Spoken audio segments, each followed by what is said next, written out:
नमस्कार, जोहार। चलिए जानते हैं झारखंड की ताज़ा खबरों को, लेकिन उससे पहले अगर आपने अभी तक इस चैनल को सब्सक्राइब नहीं किया तो सब्सक्राइब कर लें, जिससे कि आपको झारखंड की ताज़ा खबर रोजाना मिलती रहे।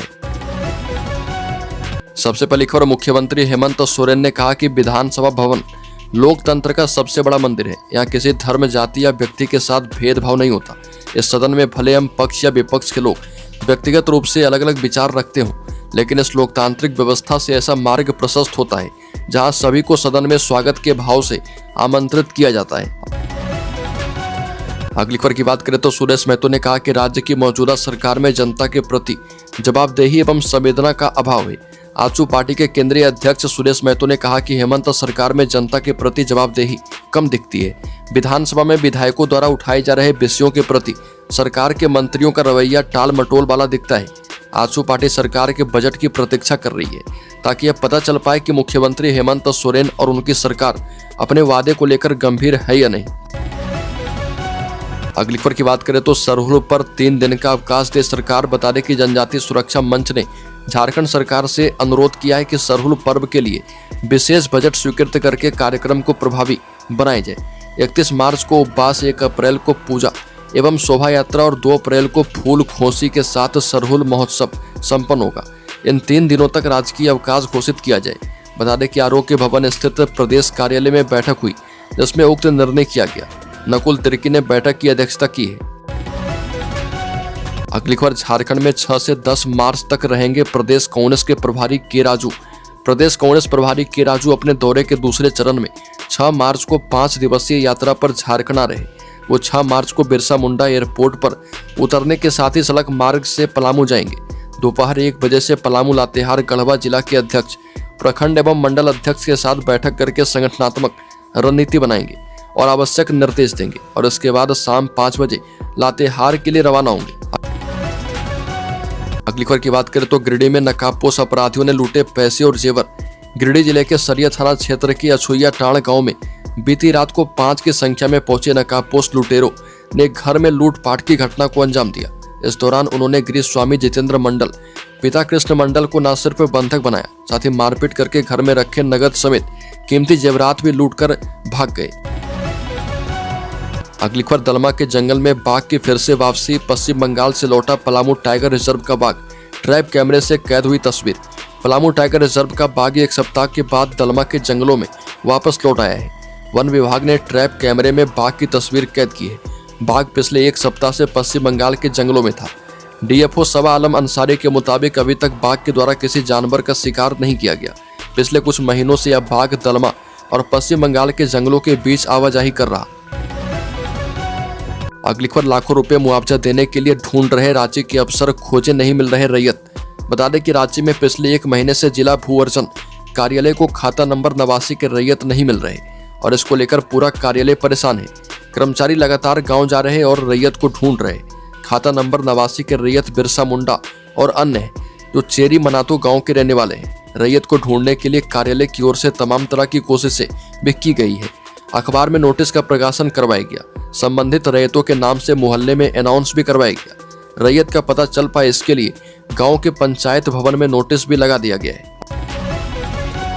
अगली खबर, पालतू जानवरों के लिए झारखंड के शहर में बना सौदा गृह।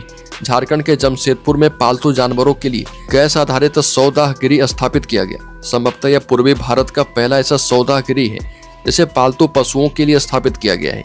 टाटा स्टील की तरफ से मिली आर्थिक सहायता से शुरू हुई यह परियोजना जुबली पार्क में कुत्तों के लिए बने घर के पास स्थापित की गई।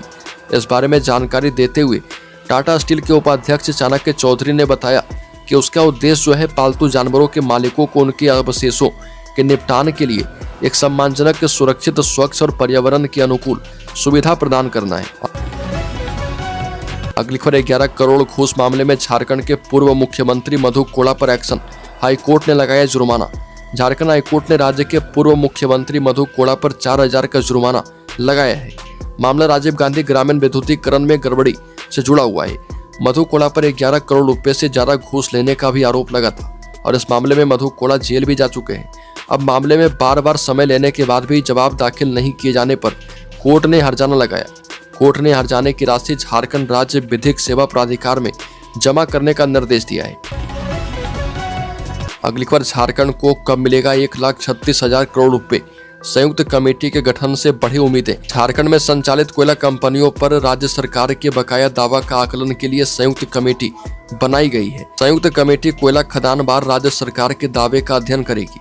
1,36,000 करोड़ बकाये के दावे का कमेटी आकलन करेगी और कमेटी की रिपोर्ट के बाद भुगतान के मामले पर मंत्रालय और राज्य सरकार की उच्च स्तरीय कमेटी बैठेगी। अगली खबर, झारखंड की मैया सम्मान योजना में रोज नए खुलासे। सरकारी नौकरी और पारा शिक्षकों की पत्नियों से लेकर इन्होंने भी ले रहे पैसे। झारखंड में मैया सम्मान योजना में रोज नए खुलासे हो रहे, लगातार गड़बड़ियां मिल रही और हेमंत सोरेन सरकार के निर्देश पर लाभुकों के सत्यापन का कार्य जिला स्तर पर चल रहा। लाभुकों के सत्यापन के लिए कर्मचारी घर घर जा रहे और जानकारी ले रहे। जिलों में चल रहे सत्यापन के दौरान कई ऐसे मामले सामने आए हैं जिसमें अपात्र लाभुकों ने राशि ले ली। इनमें वैसे लाभुक भी शामिल हैं जिनके पति सरकारी नौकरी कर रहे। इसके अलावा वैसे कर्मी जो मानदेय और संविदा पर कार्यरत हैं, उनकी पत्नी ने भी इस योजना का लाभ लिया है। अगली खबर, हेमंत सोरेन झारखंड को इस्लामिक राज्य बनाना चाहते हैं। बीजेपी सांसद निशिकांत दुबे ने खड़े किए सवाल। बता दें कि माह रमजान को लेकर झारखंड सरकार ने नया आदेश जारी किया। सरकार के इस नोटिफिकेशन को लेकर बीजेपी सांसद डॉक्टर निशिकांत दुबे ने बड़ा सवाल खड़ा किया है। बीजेपी सांसद ने यह भी कहा कि सरकार झारखंड को इस्लामिक राज्य बनाना चाहती है। सोशल मीडिया हैंडल एक्स के जरिए निशिकांत दुबे ने झारखंड सरकार पर तीखा प्रहार किया। झारखंड में राज्य सरकार के कार्य करने वाले मुस्लिम कर्मचारी अधिकारियों को रमजान के महीने में बड़ी राहत दी गई, जिसके अंतर्गत रमजान के दौरान प्रत्येक दिन शाम 4 बजे से उन्हें कार्यालय छोड़ने की अनुमति दी गई। साथ ही इस दौरान प्रत्येक शुक्रवार यानी जुमे की नमाज के लिए भी दोपहर 12 से 2 बजे तक विशेष छूट की अनुमति दी गई।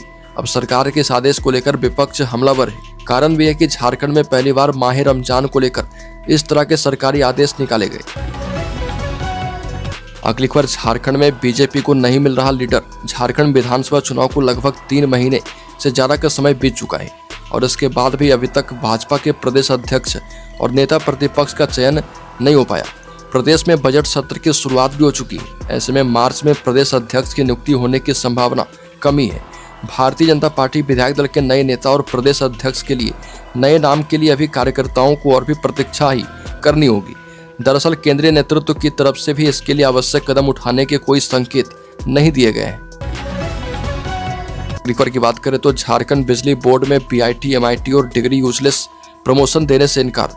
BIT Mesra, BIT Sindri, MIT Bhagalpur, MIT Warangal तकनीकी डिग्रियां देने वाले ये देश के नामी संस्थान हैं। इनकी डिग्रियों की मान्यता देश भर में है, लेकिन झारखंड में एक ऐसा भी विभाग है जहां इनकी डिग्रियों की कोई वैल्यू नहीं है।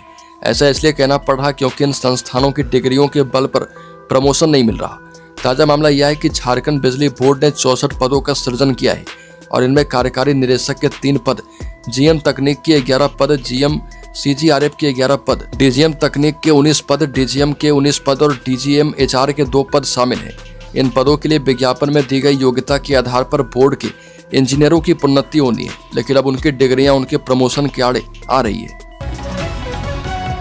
अगली खबर, झारखंड में चिकित्सकों के 61% पद खाली। झारखंड में चिकित्सकों, नर्स और पैरामेडिक्स कर्मियों की भारी कमी है। जिला अस्पतालों, अनुमंडलीय अस्पतालों, सामुदायिक स्वास्थ्य केंद्रों और प्राथमिक स्वास्थ्य केंद्रों में चिकित्सकों, नर्स और पैरामेडिक्स के ज्यादातर पद रिक्त हैं।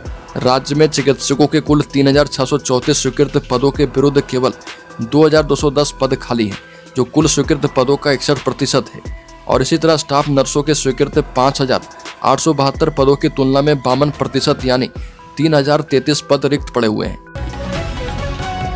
अगली खबर, झारखंड डीजीपी के इस आदेश के बाद मचा हड़कंप। वैसे पुलिस कर्मियों पर होगी कड़ी कार्रवाई। झारखंड में पुलिस की व्यवस्था को सुदृढ़ बनाने के लिए डीजीपी अनुराग गुप्ता ने वैसे अफसरों और कर्मियों को चिन्हित करना शुरू किया है जो दागी प्रवृत्ति के हैं। उन्होंने इस संबंध में सभी डीआईजी को भी पत्र लिख दिया है। दरअसल डीजीपी के पास हंटरगंज के थाना प्रभारी मनीष कुमार के खिलाफ भ्रष्टाचार से संबंधित मामला आया था। डीजीपी अनुराग गुप्ता के इस निर्देश के बाद पुलिस महकमे में हड़कंप मच गया था। उनका मानना है कि दागी अफसरों की वजह से पुलिस की छवि और कार्यशैली दोनों प्रभावित होती है और ऐसे पुलिस कर्मियों पर कार्रवाई होने से पुलिसकर्मी आम लोगों से बेहतर व्यवहार करेंगे। अगली खबर की बात करें तो अरविंद केजरीवाल की तरफ फंस रहे हेमंत सोरेन। झारखंड में सीएजी रिपोर्ट से राजनीतिक भूचाल। भारत के नियंत्रक और महालेखा परीक्षक यानी कैग की रिपोर्ट दिल्ली विधानसभा में पेश होने के बाद पूर्व मुख्यमंत्री अरविंद केजरीवाल और उनकी तत्कालीन सरकार घिरती नजर आ रही है। कोरोना वायरस महामारी के दौरान राजधानी में स्वास्थ्य सेवाओं के हाल को लेकर यह रिपोर्ट पेश की गई है, जिसमें कई अहम खुलासे हुए। कैग रिपोर्ट के मुताबिक तत्कालीन आम आदमी पार्टी की सरकार इसमें बुरी तरह फंसती हुई नजर आ रही। कुछ इसी तरह का मामला झारखंड से भी सामने आया, जहां झारखंड विधानसभा सत्र के दौरान कैग की रिपोर्ट बेहद चर्चा में है। यूं कहिए कि झारखंड को लेकर कैग की रिपोर्ट ने राज्य में बड़ा राजनीतिक भूचाल ला दिया है। अगली खबर, जेपीएससी प्रथम नियुक्ति घोटाला मामले में 21 आरोपियों पर गिरफ्तारी की तलवार। सीबीआई ने कोर्ट से मांगा वारंट। बता दें कि झारखंड लोक सेवा आयोग के प्रथम नियुक्ति घोटाले में बड़ा कदम उठाते हुए सीबीआई ने 21 आरोपियों के खिलाफ गिरफ्तारी वारंट जारी करने की मांग की। मामले की जांच कर रहे सीबीआई अधिकारियों ने कोर्ट में आवेदन देकर जल्द से जल्द कार्रवाई की अपील की है। सीबीआई की चार्जशीट दाखिल होने के बाद अब आरोपियों की गिरफ्तारी तय मानी जा रही है और कोर्ट से वारंट जारी होते ही बड़े अधिकारियों और नेताओं पर शिकंजा कस सकता है। अगली खबर, पुलिस विभाग में काम कर रही महिला सिपाहियों को मिला एक और टास्क। राज्य के थानों में पदस्थापित की जाने वाली महिला मुंशियों का कंप्यूटर फ्रेंडली होना अब अनिवार्य हो गया है। इसकी प्रक्रिया चल रही है और अब तक ऐसे 300 से अधिक महिला सिपाहियों की जांच हो चुकी है। रांची के ओटवार स्थित अनुसंधान प्रशिक्षण विद्यालय में महिला सिपाहियों की कंप्यूटर दक्षता की जांच हुई है और उसका मूल्यांकन किया जा रहा। जिसे थोड़ी से भी कंप्यूटर की समझ होगी उसे विभाग प्रशिक्षण दिलवाएगा। कंप्यूटर फ्रेंडली महिला सिपाहियों की ही थाने में मुंशी के पद पर पदस्थापन किया जाएगा। अगली खबर, रिम्स में पीजी स्टूडेंट्स को इंट्राविट्रियल इंजेक्शन पर दिया गया विशेष प्रशिक्षण। रिम्स नेत्र रोग विभाग की ओर से डायबिटिक रेटिनोपैथी पर 2 दिवसीय कार्यशाला का आयोजन किया गया। यह आयोजन vitreo retina society of India के सहयोग से रांची ऑप्थेल्मिक फोरम के द्वारा किया गया है। अगली खबर, झारखंड के शेयर होल्डर्स इन्वेस्टर्स के लिए बता दें कि फॉरेन इंस्टीट्यूशनल इन्वेस्टर्स ने फरवरी महीने में भारतीय शेयर बाजारों से 34,574 करोड़ रुपए निकाल लिए। वहीं 2025 के पहले 2 महीने जनवरी और फरवरी में फॉरेन इंस्टीट्यूशनल इन्वेस्टर्स ने टोटल 1,12,000 करोड़ रुपए की बिकवाली की। जनवरी में एफआईआई ने 78,027 करोड़ रुपए के शेयर्स बेचे थे।